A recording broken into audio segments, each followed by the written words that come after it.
조갑제 TV 시청자 여러분 안녕하십니까. 2024년 2월 23일 오전 9시 33분입니다. 요사이 민주당 공천은 시끄럽고 국민의힘 공천은 조용합니다. 그럼 조용한 공천이 좋으냐, 시끄러운 공천은 꼭 나쁜 거냐 하는 관점에서도 한번 살펴볼 필요가 있습니다. 민주당의 공천은 이재명의 사당화다 하는 한마디로 정리가 되고, 이른바 비명횡사, 친명횡재라는 말로 딱 정리가 됩니다. 그리고 종북 좌파의 숙주 역할을 하는 방향의 공천이다. 그런데 국민의힘은 이 규정하기가 좀 복잡합니다. 우선 조용하고 반발도 별로 없고, 그런데 지역구 상관없이 여기저기 옮겨다 심는 이른바 공무원 발령식의 공천이 주류를 이루고 있습니다. 이 공천이 이렇게 해도 되느냐, 지역 주민 무시하고 위에서 내려 꽂는 식의 발령 공천이 과연 성공할 것이냐 하는 것도 또 다른 관점입니다. 그런 관점에서 잘 쓴 사설 하나 소개해 드리겠습니다.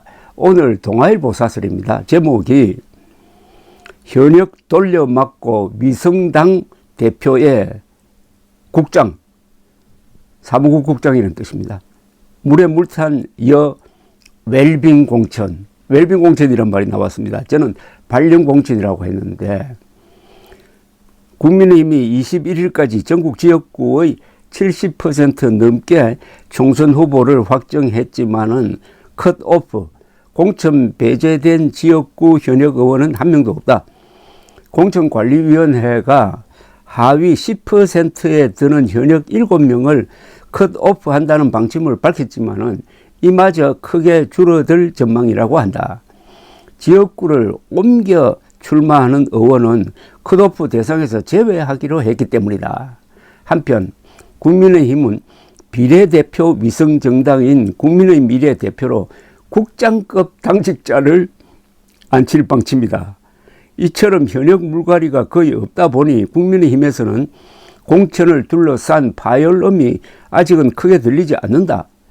당 비주류와 원로들까지 의원 평가 결과에 반발하며 소란이 끊이지 않는 더불어민주당 분위기에 비춰보면은 비교적 조용하고 순탄해 보이는 게 사실이다. 하지만 한동훈 비상대책위원장 체제 출범 이래 기대했던 과감한 혁신은 보이지 않고 안정에만 주력하다 보니 아무런 감동이 없는 웰빙 공천이 되고 있다는 평가가 나온다. 이게 키워드입니다. 아무런 감동이 없는 웰빙 공천으로 유권자의 마음을 얻을 수 있느냐는 거죠. 국민의힘이 공언한 현역 7명 컷오프는 4년 전인 그 전신 미래통합당의 19명 컷오프와 비교해도 턱없이 낮은 수준이다.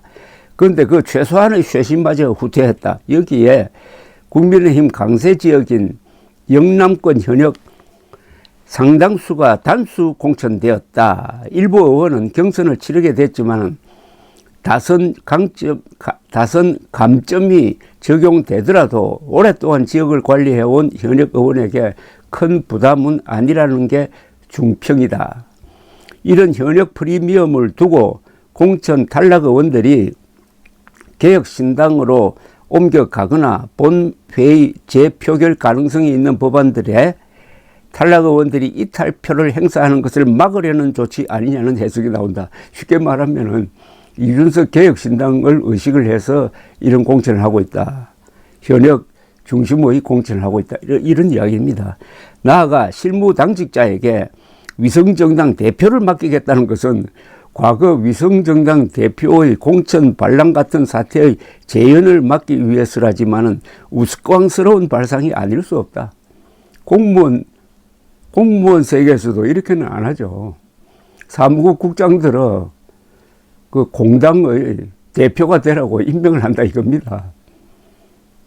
이거는 검사 출신 정치인이 할 수 있는 일이지, 유권자를 무섭게 여기는 정치인이 할 수 있는 일은 아니죠.